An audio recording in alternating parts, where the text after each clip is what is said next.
So, dear students, welcome back. We are actually talking about excretion. We have talked about the types of excretion. We have introduced excretion. We have talked about the excretory system of human beings. And today we are going to talk about the physiology of excretion. So, let us talk about physiology of excretion, or you can also call it as physiology of urine formation. Call it physiology of excretion, call it physiology of urine formation. Now, dear students, so far as urine is concerned, it is a compound, it is a mixture of a number of excretory wastes that are produced by our cells. And then these wastes are diffused inside the blood. What do our kidneys do? They separate this urine, they separate this excretory material from the blood and pass it out through ureters into the urinary bladder and from urinary bladder to the exterior. So urine is actually separated from the blood. We should remember this fact that the function of kidneys is actually to filter the blood. The overall function of kidneys is to remove the excretory products that are released from the cells of the body into the blood. And what do the kidneys do? They separate this urine, they separate this excretory material from the blood. Now, our kidneys filter our blood almost 300 times a day.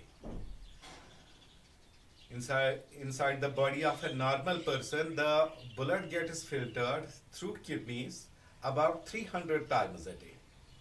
Now, the whole process of physiology of urine formation or the whole process of excretion can be subdivided into three subheads. Number first subhead is glomerular filtration. Number second subhead is tubular reabsorption, and number third subhead is active secretion, or what we also call it as augmentation. So let us start in this lecture. Let us start with the first step of physiology of urine formation, first step of excretion, what we call it as glomerular filtration. Now let us recall the structure of nephron. We well know that nephron has a cup-shaped structure in the front.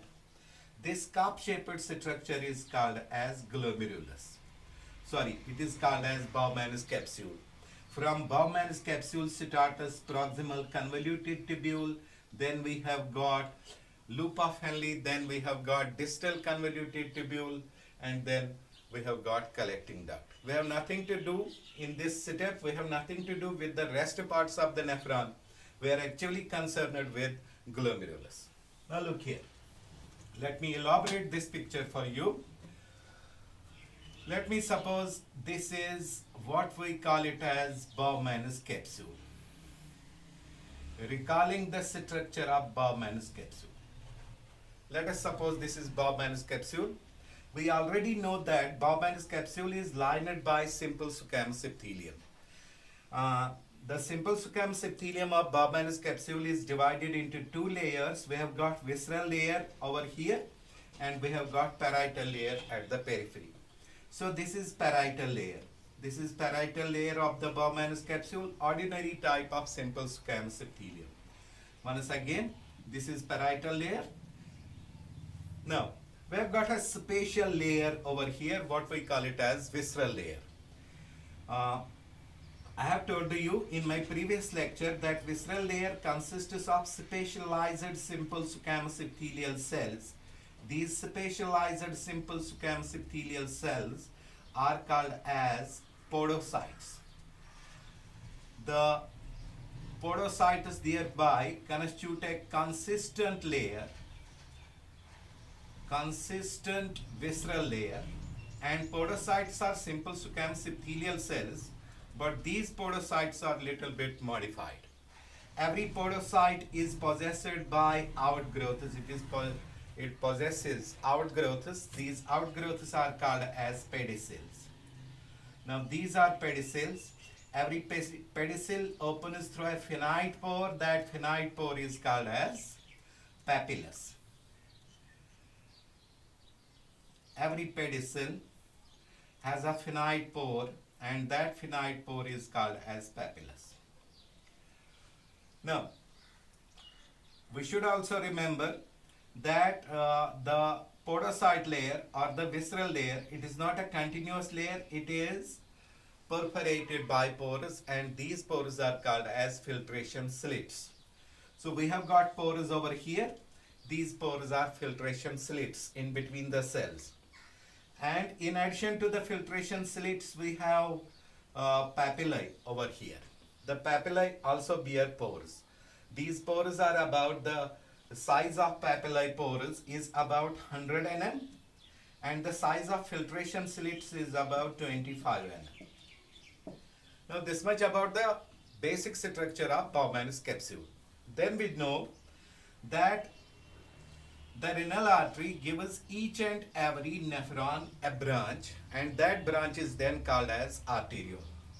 Now when this arteriole enters the lumen of the Bowman's capsule, it bifurcates into a network of branches. This network of branches constitutes afferent arteriole. Afferent arteriole. The afferent arteriole then recombines and rebranches into another tuft, and that tuft of capillaries is then called as efferent arteriole. So the secretus of glomerular filtration actually lie in the design of the Bowman's capsule as well as in the design of the glomerulus. So whole design of renal corpuscle, whole design of Malpighian body, it makes the glomerular filtration possible. Now, beta, once blood flows through the arteriole, normally, what happens during the course of glomerular filtration? The contents of blood seep out from the walls of afferent arteriole, enter the cavity of Bowman's capsule. From cavity of Bowman's capsule, these contents finally enter the lumen of the nephron. This is the sum and substance of what we call it as glomerular filtration. So during glomerular filtration, the blood material seeps out or gets filtered out from the afferent arteriole, enters the cavity of Bowman's capsule. From here it gets pushed, it gets filtered out through the filtration slits, through the papillae, finally inside the lumen of the nephron, inside the lumen of the Bowman's capsule. Now let us see how these things become possible. First of all, as blood flows through the afferent arteriole, I have told you, during the course of glomerular filtration, blood content seep out from the walls of afferent arteriole and reach, first of all, inside the cavity of Bowman's capsule. Now the question arises that inside our body, when blood flows through any kind of capillaries, it doesn't come out normally out of the capillaries. The blood normally doesn't come out of the capillaries because the body cells and the blood inside our body never come in close contact with each other. Now the question arises that if no capillary of the body allows blood to seep out from its walls, how is it possible that the walls of the afferent arteriole permit the blood contents to seep out from them and reach the cavity of the Bowman's capsule? The answer to this question, actually answers to this question are many. First of all, the capillaries of afferent arteriole are not like the ordinary capillaries of the body. These capillaries are fenestrated. Number first, these capillaries are fenestrated. So it is quite possible that under pressure the blood contents will seep out because the capillaries of afferent arteriole have small fenestrations within them, small pores within them. Number second, the second reason is that the capillaries of afferent arteriole are superimposed. capillaries of afferent arteriole are superimposed. So one is capillaries are superimposed, they are organized like a bunch. They are imposed upon each other in the form of a bunch. The blood inside the capillaries is under extra amount of pressure because the capillaries are superimposed to each other. Now, number third reason of this seepage is that normally the blood has to flow from afferent arteriole to efferent arteriole. But what is the design over here is that the walls of efferent arteriole are comparatively narrower. The lumen of efferent arteriole is narrow as compared to the lumen of afferent arteriole. So, if I suppose this is a capillary of afferent arteriole with this amount of lumen, then this is the capillary of efferent arteriole with this amount of lumen. So, the blood normally has to pass from a wider vessel to a narrower vessel. So there is automatically a backward pressure. Upon the what we call it as valves of afferent arteriole. So I should conclude that the blood inside the capillaries of afferent arteriole is under considerable amount of pressure. First of all, because the capillaries are superimposed to each other. Number second reason that the blood has to flow from afferent arteriole to the efferent arteriole. The lumen of efferent arteriole is narrow as compared to the lumen of afferent arteriole. So there is always a backward pressure. There is always an extra amount of pressure to which the blood is subjected inside the what we call it as afferent arteriole. So, besides that, remembering the fact that the capillaries of afferent arteriole, they are fenestrated, they have pores. So finally, and in addition to that, the condition is further worsened. In addition to that, the condition is further augmented by a specific mechanism, and that specific mechanism is called as renin-angiotensin mechanism. We'll be talking about that mechanism later on. So, we have concluded that during glomerular filtration, the blood inside the capillaries of afferent arteriole is under fair amount of pressure. So, the blood contents tend to seep out. The blood contents tend to seep out from afferent arteriole through the fenestrations into the cavity of the Bowman's capsule. Now it has been estimated that the blood contents seep out by a pressure of about 75 mmHg. There is an urge, there is a pressure upon the blood of about 75 mmHg, by virtue of which pressure the blood contents tend to seep out inside the cavity of the Bowman's capsule. But this amount of pressure is opposed by three other pressures. This 75 mmHg pressure is opposed by three other pressures. Number first pressure is that there are fenestrations in the walls of the afferent arteriole, but these fenestrations are not wide enough to allow larger contents of the blood to pass through them. For example, if this is a capillary of afferent arteriole, it is fenestrated, it bears pores. Now what lies in the afferent arteriole lies the blood and its contents. Inside the blood are present larger corpuscles, larger sized corpuscles. In addition to the larger sized corpuscles, there are also some large sized protein is present. Now, once blood is under the fair amount of pressure, it will tend to seep out through these fenestrations. But these fenestrations are not going to allow large sized materials. These fenestrations are not going to allow what we call it as corpuscles normally, and these fenestrations are not going to allow the proteins, because proteins have a large molecular size. So, once a protein fails to pass through the fenestration, these proteins have on their surface some negative residual charges. In order to satisfy their negative residual charges, these proteins hold on their surface sodium. And what does the sodium do? Sodium ions. The sodium ions in turn hold water.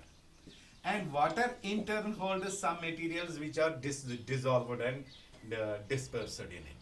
So, because these protein molecules fail to pass through these fenestrations, they pull back some of the sodium, and sodium in turn pulls back some of the water, and water in turn pulls back some of the materials which are dissolved and which are dispersed inside the water. So, a net backward dragging pressure is created by these large sized proteins. That backward dragging pressure is often called as blood colloidal osmotic pressure. So, the 75 mm Hg pressure is opposed by first pressure. That pressure is called as blood colloidal osmotic pressure. Osmotic pressure. And this blood colloidal osmotic pressure, in short designated as BCOP, has been created by the large sized protein molecules that ordinarily fail to pass through these fenestrations. And blood colloidal osmotic pressure has been estimated to be equal to about 30 mmHg. So first of all, 30 mmHg pressure opposes this amount of 75 mmHg pressure. Number 2, the another pressure that opposes the free flow of blood contents inside the lumen of the Bowman's capsule is generated by nephric fluid. Now these nephrons, they are not empty structures, they contain a fluid of their own. We call this fluid as nephric fluid. Once the contents are trying to pass through the afferent arteriole and enter the nephron, the fluid present inside the nephron will not allow the free flow. It will offer a bit of resistance from its end. And that bit of resistance generates another pressure in opposition. Let us call that pressure as nephric fluid pressure. Nephric fluid pressure. The fluid present in the nephron, it also opposes the free flow of blood contents into the cavity of the, what we call it as Bowman's capsule.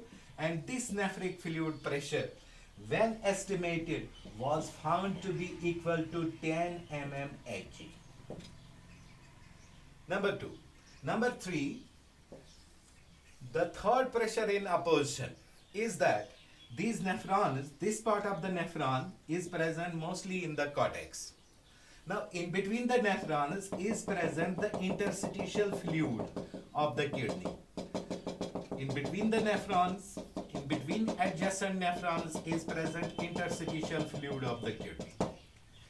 Now, this interstitial fluid that surrounds the Bowman's capsule, that surrounds the nephron, this will also offer resistance to the free flow of contents inside the cavity of the Bowman's capsule. And this resistance generates yet another pressure. That pressure is then called as interstitial fluid pressure. Interstitial fluid pressure. So, interstitial fluid pressure once again when estimated was found equal to 10 mmHg. Let's have a quick revision. First of all,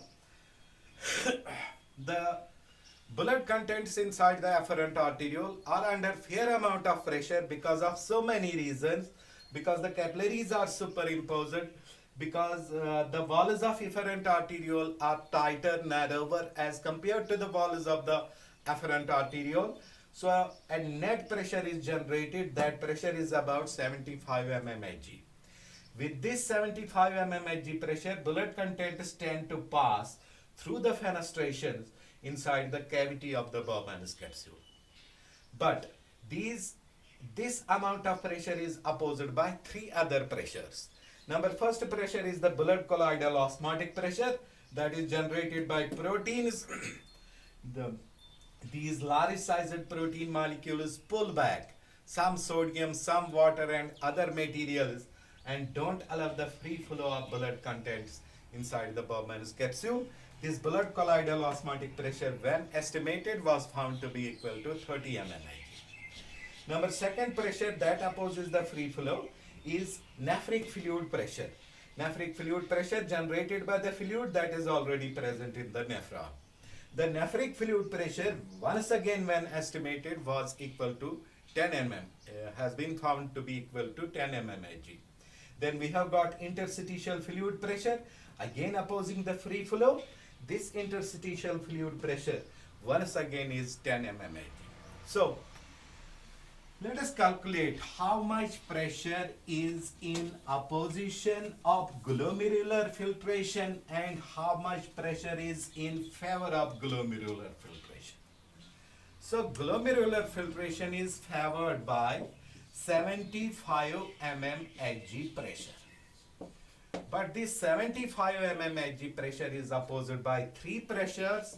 Number first pressure is blood colloidal osmotic pressure. And this blood colloidal osmotic pressure has been found to be equal to 30 mmHg. Number second is the nephric fluid pressure equal to 10 mmHg.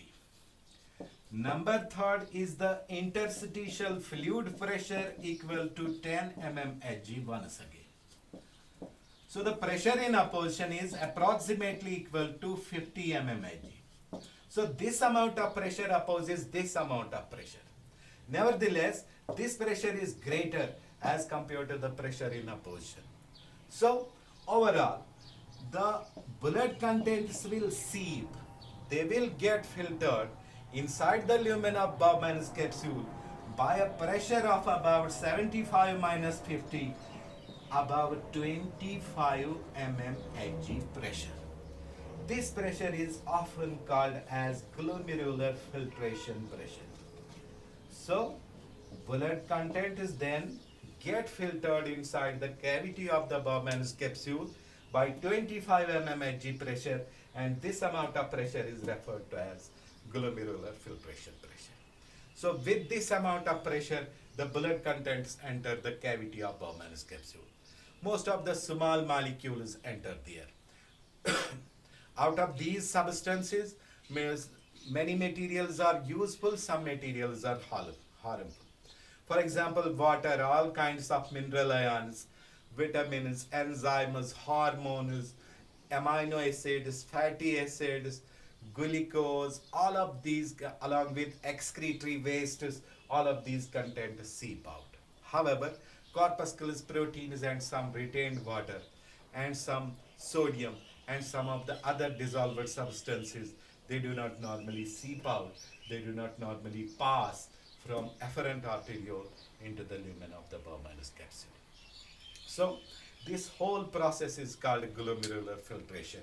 During the course of glomerular filtration, about 125 milliliters are filtered out per minute. The glomerular filtration therefore takes place at a rate of about 125 milliliters per minute. So 125 milliliters of glomerular filtrate pass into the Bowman's capsule per minute. And I should tell you, out of this amount, about 124 milliliters are reabsorbed per minute. Only 1 milliliter is passed out, and that milliliter constitutes our urine. So, another thing, an important mechanism that influences the process of glomerular filtration is renin-angiotensin mechanism. The discussion about glomerular filtration would be incomplete if we do not talk about renin-angiotensin mechanism, or if we do not talk about the controlling mechanisms that control the glomerular filtration. Once again, let us go back to the structure of nephron. We know that we have got Bowman's capsule over here. Let me suppose this is Bowman's capsule.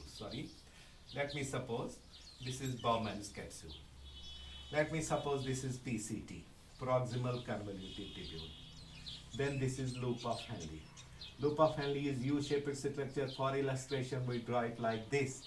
But Actually, the loop of Henle is like this. This is the loop of Henle. This is descending limb, this is ascending limb. This is the design. Then distal convoluted tubule actually passes in between afferent and efferent arteriole. The distal convoluted tubule actually passes from this direction. It passes underneath the Bowman's capsule. It passes like this. Distal convoluted tubule passes like this. So if we have over here the afferent arteriole coming in, over here the efferent arteriole going, then distal convoluted tubule actually lies in between afferent and efferent arteriole. Now I told you from our discussion about the structure of nephron that there are some specialized cells that form a complex. These specialized cells are present on the walls of afferent arteriole in particular, and upon the wall, some of them are present on the walls of efferent arteriole also.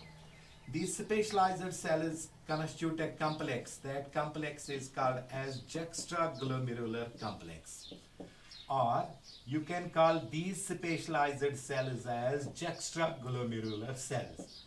They are actually present upon the walls of afferent arteriole, some of them present upon the walls of efferent arteriole. Now once again, the distal convoluted tubule bears a sensory support. That sensory support is present at the beginning of the distal convoluted tubule. That sensory support is called as macula densa. So macula densa actually touches the surface of juxtaglomerular cells. Macula densa is a sensory support present at the beginning of the distal convoluted tubule. Now what happens? What happens during the course of scarcity of water? One is there is decreased water inside the body. The decreased amount of water, the fluid going to the distal convoluted tubule is concentrated. So one is fluid going to the distal convoluted tubule is concentrated, increase in sodium ions takes place. Increase in the absorption of sodium ions takes place. Or precisely you remember that once there is a declination, once there is a decrease in the water content of this nephric fluid pressure, nephric fluid. So the cells of the macula densa get stimulated. These macula densa cells get stimulated because of the decreased amount of decreased amount of nephric fluid present in them, particularly decreased amount of water. And this thing happens most commonly during the course of hypotension, when considerable amount of glomerular filtration is not taking place. So what happens? These cells, the cells of macula densa, they stimulate the cells of what we call it as this juxtaglomerular complex. The cells of juxtaglomerular complex in this response release a hormone. That hormone is called a renin. The renin acts upon a protein. That protein is called as angiotensin. This angiotensin protein is actually synthesized by the liver and it is present inside the blood. Renin acts upon angiotensin, converts it into another substance called angiotensin first. The angiotensin first is then again acted upon by renin and converted into another substance. That substance is called angiotensin second. Now the receptors for angiotensin second are present upon the walls of efferent arteriole. In response to angiotensin second substance, the walls of efferent arteriole get further contracted. Once the walls of efferent arteriole get further contracted, there is increased amount of backward pressure upon the walls of afferent arteriole. Because efferent arteriole capillaries get contracted because of the angiotensin second, increased amount of pressure falls upon what we call it as the walls of afferent arteriole. So This increased amount of pressure increases the rate of seepage of blood, or it thereby increases the process of glomerular filtration. So this mechanism is called as renin-angiotensin mechanism, and this mechanism, once renin-angiotensin mechanism gets activated, afferent arteriole, the blood contents from afferent arteriole get seeped out at a greater rate. It is the chief controlling mechanism of the process of glomerular filtration. Now, rate of glomerular filtration is also controlled by some myogenic methods. It is also controlled by a myogenic autoregulation method. This is the second controlling mechanism that controls the process of glomerular filtration. Myogenic method means, this method means when there is hypertension or when there is increased pressure in the body, automatically the pressure in the afferent arteriole will increase. The pressure in the afferent arteriole will increase, that will automatically tend to increase the rate of glomerular filtration. But at that juncture, the cell is, the wall is of the wall of the afferent arteriole, which contains specialized cells. These cells, in response to increased amount of pressure, in response to hypertension, these cells get stimulated. Inside these cells, there is sarcoplasmic reticulum, special type of endoplasmic reticulum. The calcium ions present in the sarcoplasmic reticulum get pumped out. Once calcium ions get pumped out, that in turn creates an elastic recoil, that in turn contracts the myogenic, that in turn contracts the walls of the, what we call it as afferent arteriole, and resists the free flow of blood because of hypertension. In addition to that, the third mechanism that controls the rate of glomerular filtration is from autonomic nervous system. The sympathetic stimulation decreases the rate of glomerular filtration, and parasympathetic stimulation increases the rate of glomerular filtration. So to be precise enough, the glomerular filtration is controlled by three mechanisms. Number first, renin-angiotensin